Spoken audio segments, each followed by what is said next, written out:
ואנו מכריזים בזאת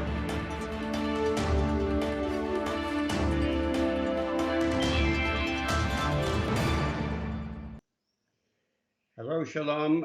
This is Barry Shaw, and this is the View from Israel on the 28th of March, 2023, after a very turbulent and dramatic day in Israel, which we'll be describing to you with my special guest, RUTHIE BLUM. RUTHIE, welcome to the View from Israel. Thank you for having me, Barry. RUTHIE is the political columnist at the Jewish News Syndicate and the Jerusalem Post. RUTHIE, explain to our viewers what we witnessed here in Israel yesterday, both with the demonstrations going on in Israel, mainly in Tel Aviv, and also the declaration of British Israeli Prime Minister Benjamin Netanyahu. All right. Well, yesterday there was a step up in the countrywide protests supposedly against judicial reform, but actually against the government in Jerusalem. And to make matters worse, the Histadrut, which is the umbrella labor union, declared a national strike, an illegal one, by the way, because strikes are legal when they concern workers' rights. This general strike was about government policy. And to top that all off, it wasn't just a general strike of the public sector. The Ben Gurion airport departures were shut down. Doctors were on strike. Lawyers were on strike. Shopping malls, because the private sector joined this general strike. Protesters were blocking highways, etc. So there was a whole day of rage. This was after the protest movement had announced it was throwing a week called a week of paralysis to shut down the country, to protest, as I said, supposedly judicial reform, but that's really has nothing to do with it. Most of these protesters don't even know what's in the judicial reforms. And so in the morning, it was announced that Prime Minister Netanyahu was going to make a speech, and he didn't actually make that speech until about 12 hours later at 8 p.m., 2 hours after pro-reform demonstrators, pro-government demonstrators came out in droves to say they are not going to steal our vote, our election, because the government, the Netanyahu-led government was democratically elected on November 1st. It was, and interestingly, the opposition doesn't even try to pretend that we stole the election. So they're trying to steal it from us. Of course, this all stems from the need in Israel to adjust or make amendments and make changes to what is called judicial reforms. Before we get on to judicial reforms, this all came about because of the insertion of a judge who became the president of the Supreme Court, Aaron Barak, making summary judgments on laws passed by the Knesset, which is the People's House. Tell our viewers some of the misdeeds, let's call them that, of Aaron Barak, which badly affected and damaged Israel socially, economically, and even militarily. Well, the main point about Justice Barak is that about 30 years ago, he decided unilaterally that he was going to stage what he himself referred to as a judicial revolution. It was a serious power grab by the judiciary to take power, to disrupt the balance of power among the three branches of government, the judiciary, the executive, and the legislature. So over the years, there was a gradual and then severe overreach of the Supreme Court and lower courts, by the way, to determine law. That's the job of the Knesset, which is Israel's parliament, and the job of the government. Basically, Barak determined that judges know better than the electorate, and began to hear cases that were beyond the Supreme Court's purview. And these cases, for the most part, had political bases. And rather than individuals petitioning the courts, let's say for rights that they felt were trampled on by the government, anybody could petition the Supreme Court about government policy. And that meant, for example, if the government determined that a terrorist's house was going to be demolished, for example, there were NGOs could petition the Supreme Court and say, this is unconstitutional, and the Supreme Court would rule on it. That is called having standing where it doesn't belong.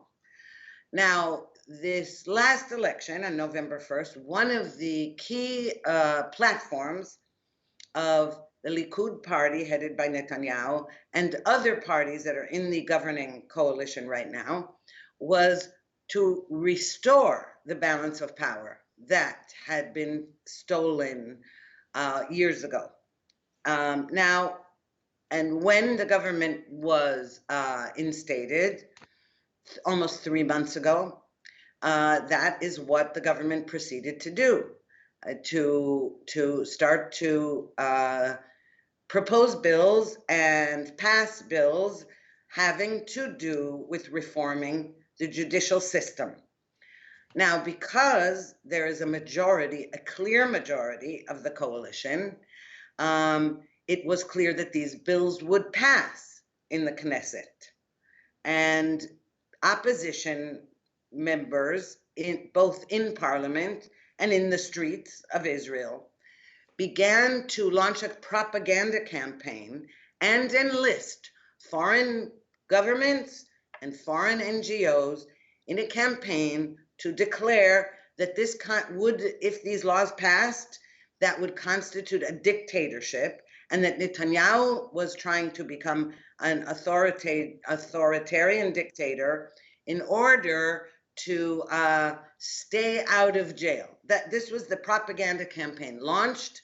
Part of that campaign was to assert that if these bills are passed, women will lose their rights, the LGBTQ community would lose its rights, etc. This is a big lie, and in fact, the leaders of the protest movement know it's a lie, but it's been an extremely effective campaign, including you have the United States government and State departments expressing concern over Israel's judicial reforms, when in fact, you should know that in America, judges do not appoint other judges. They don't sit on a committee to appoint judges, for example. They are, the president of the United States appoints a judge and to the Supreme Court, or nominates a judge to the Supreme Court, and then that candidate is grilled by both houses of Congress and on television for every citizen to observe. In Israel, the Judicial Selection Committee is done behind closed doors with wheeling and dealing. Also sitting on that committee have been the head of the Bar Association, lawyers and judges that are kind of in cahoots to make sure that they have their people on the Supreme Court. Now, this is not unusual. I mean, in America also, you have you have Republicans and Democrats trying to get their own candidates on the Supreme Court. That's not unusual. What's unusual here is that it's not done with, it's done with no transparency, and it keeps the court extremely homogeneous, with hardly any people of color or women all of the things that American liberals would be screaming about and do scream about, and they turn around and are accusing Israel of doing something nefarious. You know, Ruthie, also, it's a cry from the far left, the ones that are demonstrating, protesting, causing havoc and distress for the silent majority, that in fact these judicial reforms are anti-democratic. But however, one of the things I want to point out, and I brought it along to our talk today, that no less than Yair Lapid in 2016, at an event organized by the Kohelet Policy Forum, said, and I quote, "This is Yair Lapid, not Benjamin Netanyahu. I have opposed and still oppose the kind of judicial activist introduced by the Supreme Court President Aaron Barak. I don't think it's right that everything is justifiable. It's a right. I don't think it's the right of the Supreme Court in accordance to what it refers to as judgment of the reasonable cause that you mentioned. It's not right that the separation of powers should be breached while one branch of government placing itself above all others." That was Yair Lapid then, completely different from what he's saying today, that it's anti-democratic. How do you, and also, before coming on to you, Ruthie, Gideon Saar also, when he was in opposition in 2021, said that he intended, this is Gideon Saar, to promote extensive reforms in the justice system, including splitting the powers of the Attorney General and the process of selecting judges that would include public hearings. What's your response to that? What could you add to that, Ruthie? First of all, Yair Lapid, who is today the head of the opposition, at the time when he made that statement about judicial activism, he was a member of a Netanyahu-led government. He was the finance minister. That's number one. Gideon Saar was a member of Netanyahu's Likud party, and he made a bid for himself to become the head of Likud, and he didn't succeed. There are Democratic primaries in the Likud party, and Gideon Saar did not succeed at replacing Netanyahu. So now, I have to say, many people in the protesters supported judicial reform until this government came to power. And so they've created this whole mishmash of issues, that it's not just judicial reform, it's the fact that we have ultra-Orthodox members of a coalition. It's many, it's all sort of mushed together in their protests. Now, so judicial reform was never something so controversial. And had Netanyahu lost this election, judicial reform, there would be nobody in the streets protesting judicial reforms, you understand. But I will say that one of the problems here was that yesterday, not only was there a general strike, but leading up to that were letters from Army reservists, Air Force pilots, and other elite servicemen and women who signed petitions saying that if these reforms go through, they will refuse to fly their planes. And it was just appalling, rather than court-martialing them or doing what has always been done here in the Army, which is to say, you reprimand them, you can strip them of their ranks, you can court-martial them, whatever, or relieve them of their duties. The defense minister, both the chief of staff of the IDF and the defense minister, engaged in dialogue with them. So what happened yesterday, aside, one of the reasons that there was this huge outcry was that the day before yesterday, Netanyahu fired his defense minister, Yoav Gallant. And that is because Gallant waited till Netanyahu was in London over the weekend to take to the airwaves and request a halt to the reforms. Now, you understand, Gallant is not only a member of Netanyahu's Likud party, Not only was he appointed by Netanyahu as defense minister, but he ran in the Likud party primaries on the campaign of judicial reform. And he got scared when all these military people were threatening not to serve. And so what he said was, we're in danger. Iran is about to attack. We have enemies all around us, Hezbollah, the Palestinian Authority, Hamas, etc. And we can't afford to have our servicemen on strike, basically.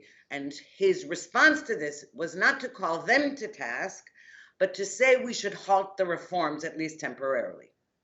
Now, so Netanyahu returned from London and fired him. And then suddenly all these protesters who the day before had hated Yoav Gallant, suddenly were saying he was great. He was brave for saying that we're in danger. Now, these protesters, they're endangering the country and accusing the government of doing so. They're endangering the country by taking to the streets, showing the enemies of the world that Israel is in turmoil, claiming that the economy is crashing when it's not, and that in itself is causing investors to get spooked. These protesters are like the guy who killed his parents and then wept about being an orphan. They're doing all this damage and then saying that the damage is being done by judicial reform.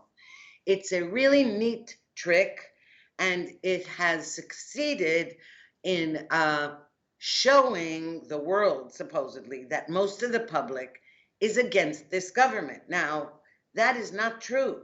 The public voted for this government on November 1st.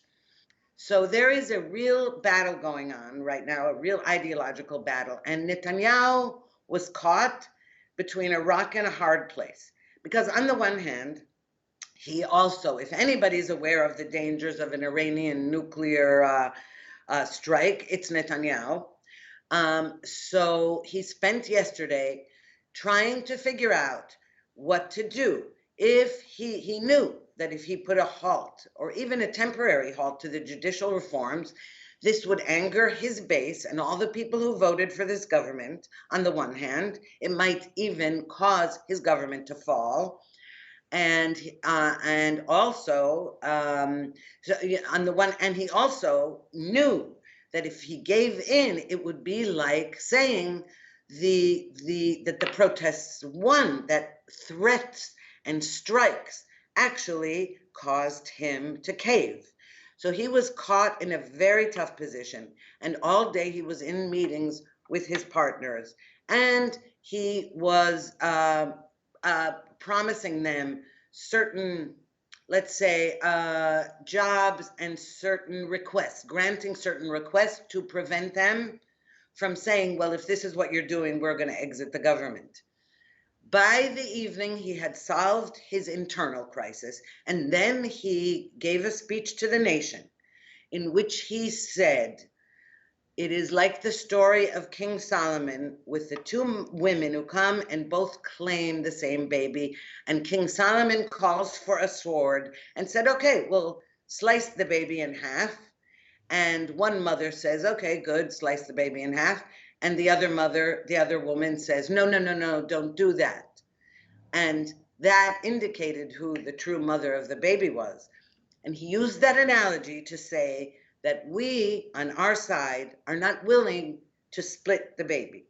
But in fairness, he also said that not all the protests are anarchists, not all the people who are scared that judicial reform is going to lead to some disaster, that most of the country, including the people who did not vote for him, are interested in judicial reform, and they just maybe we need to go about it in a different way. What we need is broad consensus.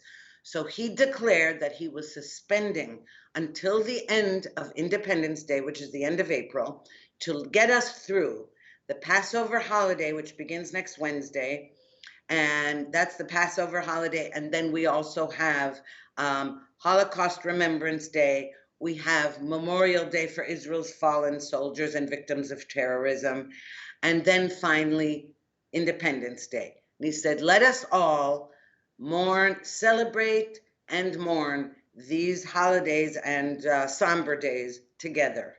And during that time, we will negotiate. I extend my hand to the opposition. Let's sit down and iron out the differences that are not that great in our positions. And that's where we stand today. And President Herzog has summoned for meetings, summoned Netanyahu, Lapid, the head of the opposition, and Benny Gantz, the head of he's also an opposition party, and he has a smaller party than Lapid's, but he's been acting a little bit more like a responsible adult in this situation, because Lapid has been fanning the flames of the protesters, and Gantz has been doing less of that. However, I just will point out that prior to the election, Gantz was in several interviews announcing that he would never sit in a coalition with Netanyahu. And in fact, he said, if the right wing, if a Netanyahu-led right-wing government comes to power, this will be the end of the state of Israel. We can kiss Israel goodbye, we can eulogize it. That's Benny Gantz who said that. So that was an extremely irresponsible thing to say, and it was false too. It's a big lie. Yes, I've written about and spoken a lot, Ruthie, about when I watched the high-tech investors bankrupting or attempting to bankrupt and boycott the country by taking their investment money out of Israel and to places like the Silicon Valley Bank. And at the same time, commanders of the military, including the Air Force, who were saying they would not serve and therefore leave Israel defenseless. And both these branches of the elite left are doing this in the name of democracy, when it looks like to the majority of Israelis, the silent majority, more like treason and treachery rather than democracy. And to add to the point, I want to ask you to put your voice to this. What disturbed me was also the politicization and the bias of the Supreme Court and one of its representatives, the Attorney General, who is the unelected bureaucrat who, when Benjamin Netanyahu said on his way before he went to London and he saw the chaos going on, that when he got back from London, he would intervene in the judicial reforms issue. And immediately the Attorney General jumped and said it is forbidden for the Prime Minister, at least this Prime Minister, to intervene in the most vital and pressing issue of the day in Israel. I want you to tell me, Ruthie, since his return, and Benjamin Netanyahu made this statement that he was putting judicial reforms on pause until after the Chagim. Have you heard anything from the Attorney General? Because I haven't. Not so yet, it seems no. to me when she and the Supreme Court are possibly thinking he's going to intervene politically on one side, well, as Prime Minister, as he said in his address to the nation, he represents all the people, the left and the right as well, which any Prime Minister should do. Did we hear anything from the Attorney General?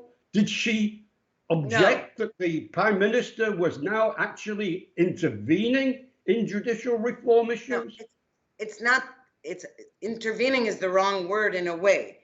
What the Attorney General had said when this government came to power, she claimed that because Netanyahu is on trial, that it is a conflict of interest for him to be dealing in any shape or form with judicial reform because he is on trial, and therefore any side he takes or any position he takes affects or could affect his trial, because this is dealing with judges and things like that. Now, what's ironic here is that she is a person who has a conflict of interest, actually, because her ruling on judicial reform, since she is a member of that clique, it's also a conflict of interest for her. But never mind, the Attorney General Interestingly, you mentioned Gidon Sar before, who used to be the justice minister. Gidon Sar, in the interim government that was headed by Yair Lapid, and before that by Naftali Bennett, before it fell. Gidon Sar, he's the one who appointed this attorney general. And she proceeded to do everything he wanted and everything that government wanted, and did not interfere at all in any of its, including illegal decisions, such as deal with Hezbollah, a gas deal with Hezbollah, when the government wasn't even an officially elected government. It was an interim government, and it was on its way out. And rather than bring this deal to the Knesset, to the legislature, to vote on it, it just decided to do it unilaterally. Now, it didn't bring the vote to the Knesset because it knew it would lose that vote. That's what Yair Lapid did. And Gidon Sar's little agent, who is our attorney general named Gali Baharav Miara, she didn't intervene at all.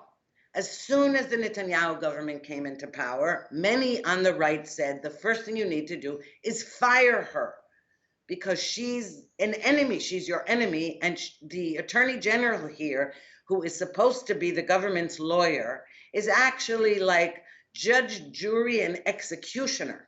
And that's why in the past, Gidon Sar had said that we need to split the role of the attorney general. Suddenly, he doesn't want to do that, and he didn't want to do that when he had his person in there. So she's been a real problem. And when Netanyahu made a speech, he got up and he said, okay, now this has gotten out of hand. I'm the prime minister, and I've got to discuss judicial reform. I've got to address the public and tell them I'm on the case. And at that moment, she said to him, you are violating your terms because this is a conflict of interest. Now, because he suspended the reforms, you're right, we haven't heard from her. But actually, the person who is, let's say, exhibiting a conflict of interest is the attorney general. You reminded me on something when you talked about Yair Lapid, when he was for a short period on the prime minister, and he negotiated away Israel's total territorial claims to maritime territory in the Mediterranean for nothing.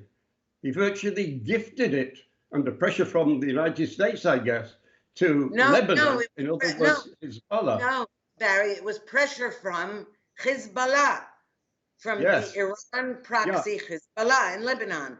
They said, if you don't agree to this deal, we will start firing missiles at your navy, and we'll start firing missiles on Tel Aviv. That's where the pressure came from. And his response was to say, okay, for our safety, let's give Hezbollah what it wants. That's what he did.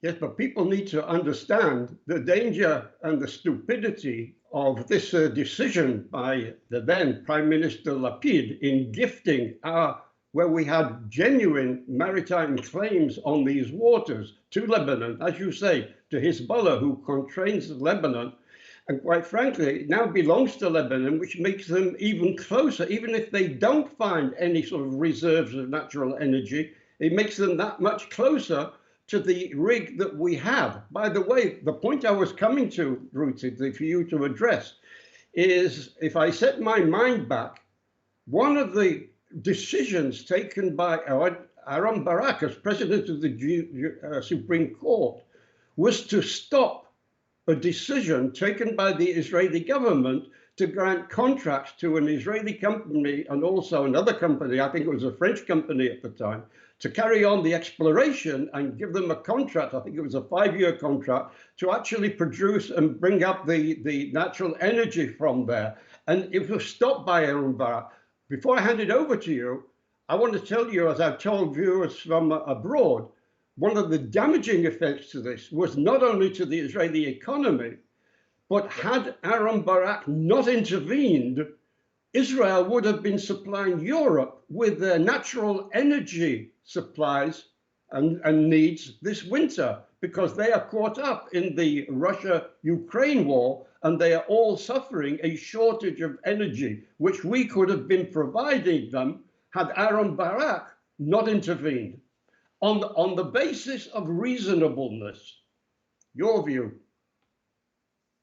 My view is that this is a perfect example of why these reforms will actually bolster Israel's economy and not damage it or ruin it, as these protesters are claiming.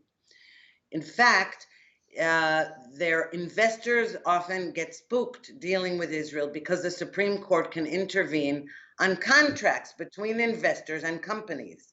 And it has intervened, and that makes foreigners hesitant to do business in Israel. The releasing, changing, restoring the balance of power among the branches of government will make it far easier for investments to flow into Israel, not harder. So the campaign against these reforms really is made up of falsehoods, lies, propaganda, and it is also projecting its behavior onto the government. So it's claiming, for example, that the government is staging a coup d'etat. Actually, this is a democratically elected government. It's the protest movement that's staging a coup, including a military coup, by having a crucial army, crucial servicemen saying they won't serve. So it's actually the other way around. But everything about this protest movement is a case of projection. And I will stress again, many of the people who have turned against the reforms, even those, I'm not talking about politicians now, citizens, they got persuaded by these lies. They got scared. They're genuinely scared. Somehow they believe that we're headed for a dictatorship and a trampling on human rights. It's not true, but some of them actually believe it, and that also explains why there are big numbers in the streets at the protests. I want to hear your views on another issue that I'm caught up in, and this is, as we've seen in all the demonstrations all the time, you see these expensive placards and banners and everything, particularly one of accusing Benjamin Netanyahu of being the crime minister, a sort of a clinical or cynical play on words of prime minister. And the notion that this is going ahead because Benjamin Netanyahu has a trial and is doing anything to get off the trial. I want to make a couple of points before I hand it over to you.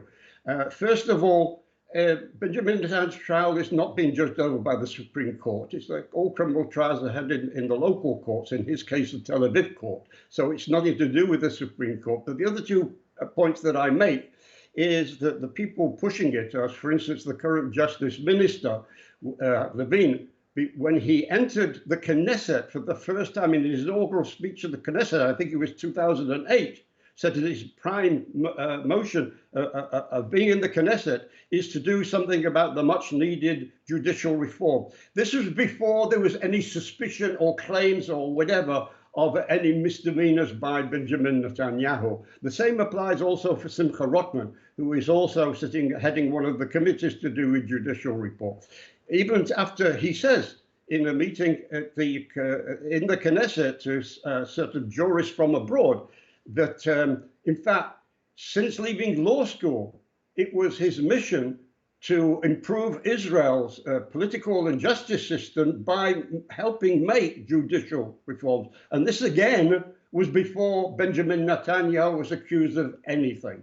So I'd like your views on Benjamin Netanyahu and the cries of the Lapid inspired protests that he's the crime minister. Now, first of all, let me just correct you there. These protests were not Lapid inspired protests. The protesters don't pay attention at all to Lapid.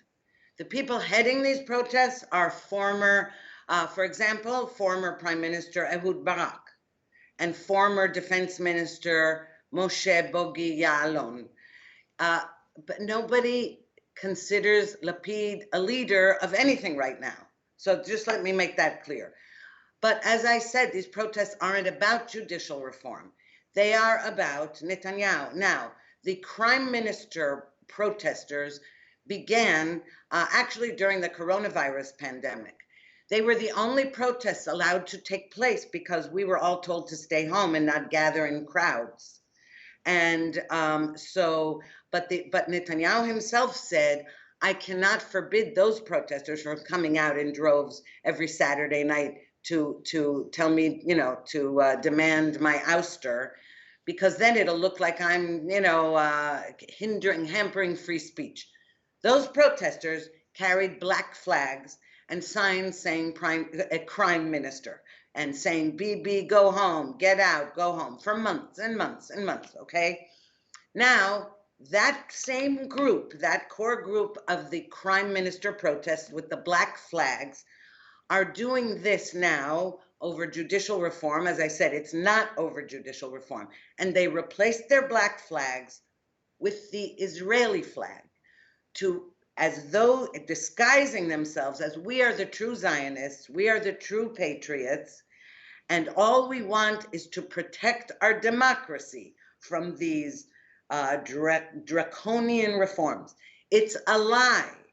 And their use of Israeli flags is a clever ploy, because when they started out with these protests during the coronavirus pandemic, they did not carry Israeli flags. They carried black flags, and they mentioned nothing about Zionism and patriotism. So as I said, it's a lie. That's why we don't need to keep stressing that. Oh, the judicial reforms they've been in the works for many, many years. That's true. The protest movement is not about judicial reform.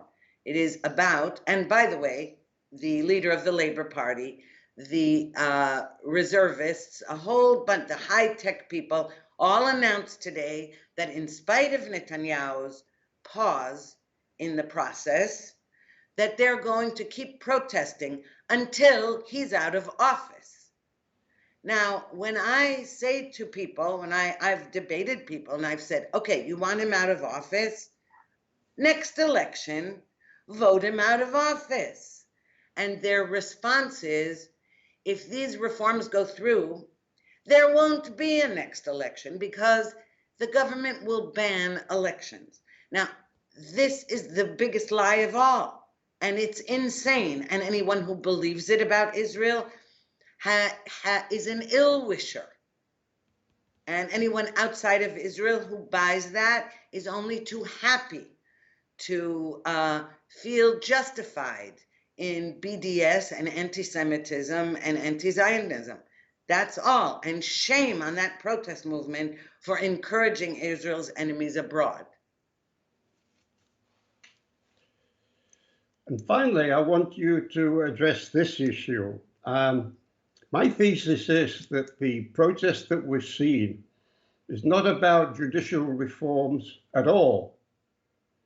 I think it's the last cries of a dying breed, the left breed. I think they see that the democratics of Israel is playing against them. The deplorables, the ones they call the deplorables, whether it's the Mizrahi, the religious, the working people of Israel, are in the majority and a growing majority. And this was seen in the last election where the far left party Meretz disappeared off the map. They're not represented in the Knesset. And the Labour Party, which was the founding Zionist party of the state of Israel under Ben-Gurion, barely made it under Michaeli. Do you share my view that what we have been seeing on the streets in the protest is basically the flailing of a left that is becoming demographically unable to get back into power, and it's led by an elite who are desperate because they can see the truth of this? I do agree with that, although I have to say that many of the protesters I happen to know personally are not exactly leftists or far leftists, or they didn't used to be. This, I would say you're correct in the sense that it is a class struggle and a culture war. As you said, there's the working class, there's the elite class, there's also an old boys network, an Ashkenazi elite versus a Mizrahi stratum that feels disenfranchised and kept out from elite army units, from the Supreme Court, and from and from academia. Not that they're kept out of academia, but there's kind of a glass ceiling for them. Now, that is true to some extent, but what we really are seeing is that it used to be that the Mizrahi population in Israel, that is just people whose origins are from North African countries, that when they first arrived in Israel, they were certainly discriminated against. There's no question about that, in the days of Ben Gurion and afterwards as well. But one of the reasons was that they came from Arab countries, and their natural tendency was to be on the right of the Israeli political spectrum. For example, they supported Menachem Begin because they said, we know Arab regimes, we lived under them, we know who they are, and we don't believe that there's a possibility for peace at this point. That was what used to divide them. But it is an issue of class as well. And, during those strikes, many people said, we were forced to go on strike. We didn't want to. We're pro-reform. We were forced to do it. And so, yes, it is definitely, and the left is dying out, but the radical left is dying out. But you are never going to have, in a Jewish country or anywhere where there are Jews, in any Jewish community, a dying out liberal breed. Jews tend leftward all over the world. They always have, since the days of the Bible. There's always going to be this divide. There was a clear majority in this election for this government. But again, there are also Arab parties in the Knesset. The point is not that this is just left and right.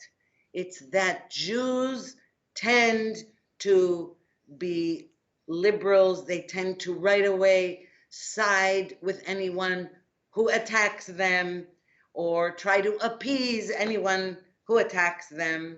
This is a Jewish trait. And so that's one of the problems here. But you're right that the far left was totally demolished in this election. That's absolutely true. But you have to be careful about accusing every other party, like Benny Gantz supporters. They're not all leftists, or they don't consider themselves on the left. So, saying this is right-left is not nuanced enough. Would you then share the view that perhaps the right, particularly the right in the new government, is actually the face of what I would call an affirmative Zionism in the form of a sort of proud and patriotic nationalism, and a lot, or maybe the core of the protest leaders or whatever, are on the Israeli left, are more aligned to what we see in the United States, the country that you came from, which today is really ridden under the Biden administration by the woke left and linked with Marxism that's going on. Is that element at play that we see going on today with the protests that we've seen? Definitely, but I would say it's especially true of the people funding these protests and inflaming them. Okay, it's not true of every protester, but there is an effort to undermine Zionism and Judaism and the whole character and meaning of the state. And that is why there is such hatred and disdain for the religious right. And it's borders on, and not just borders on, anti-Semitism within the Jewish state towards anybody who wears a kippah, and certainly towards the Haredi, the ultra-Orthodox. We saw part of that played out on one of the marches they took over last weekend, where they marched from Tel Aviv specifically in a provocative march towards Bnei Brak, which of course is one of the centers of the Haredi ultra-Orthodox. And I think most of the protesters were shocked where they were met by the Jewish community in Bnei Brak, handing them cholent, water, and even Shabbat challah bread. However, what was missing from the mainstream Israeli news that I saw online, you probably saw it as well, I saw the most horrific anti-Semitic signs of some of the protesters, one in particular, who was swearing at them and accusing them most anti-Semitic terms that would have had him arrested in any other country abroad. But then he was throwing sort of fake money at them, as if all that the Haredi Jews were interested was money. This you won't see on the mainstream Israeli news, but you can see it online by somebody who had filmed it. What do you say about that? Well, I say that it's anti-Semitism like any anti-Semitism, and you're right that it wouldn't be tolerated somewhere else. Although, again, in America, because of free speech, it is tolerated. There's, free speech in America enables anti-Semites to scream, Jews go away, and all that. It's permitted. And in Israel, it's no different in Israel when people go after ultra-Orthodox Jews, or any kind of Orthodox Jew. Of course not. It's terrible, and the signs, but I'll tell you another thing that's interesting. At the march to Bnei Brak, many of the protesters brought LGBTQ flags with them as a provocation, because religious people are offended by, same-sex relations, and it's in the Bible, it's forbidden. That's true of religious Christians who say that too, religious Jews, and religious Muslims. These protesters who are so big on defending Palestinian rights and Arab rights would never dare go into Ramallah or Gaza with rainbow flags, because they wouldn't dare, because that would endanger them, but they also wouldn't dare be so outwardly offensive to Muslims in the way that they allow themselves to be with religious Jews. Well, look, Ruthie, to summarize or to end up, I tell our friends abroad, don't give on Israel, because what you're seeing in Israel at the end of the day is really a democracy on steroids. We're still a nation that's putting ourselves together, that's being created and developed, and not to give up on Israel. How do you think this issue will prevail at the end of the day, Ruthie? I think we're in for a really rough ride, based on the fact that despite Netanyahu's pause in the reforms in the legislation, the protest movement said we're still going to go strong. All the parties, all to the left of Gantz and Lapid said, no, we're not done with this. And if so, that will just cause the people who voted for this government to say, you see, you shouldn't have bothered. What was the point of pausing? It didn't calm things down. And if it didn't calm things down, we might as well have just gone through with it. So, I don't know. I don't expect this to bring calm. And I don't expect that even if Gantz and Lapid and Netanyahu come to a compromise, it won't be a compromise that's satisfactory to either side, but particularly not to the anti-government protesters who don't care about reaching a broad consensus on judicial reform. They want the government to fall.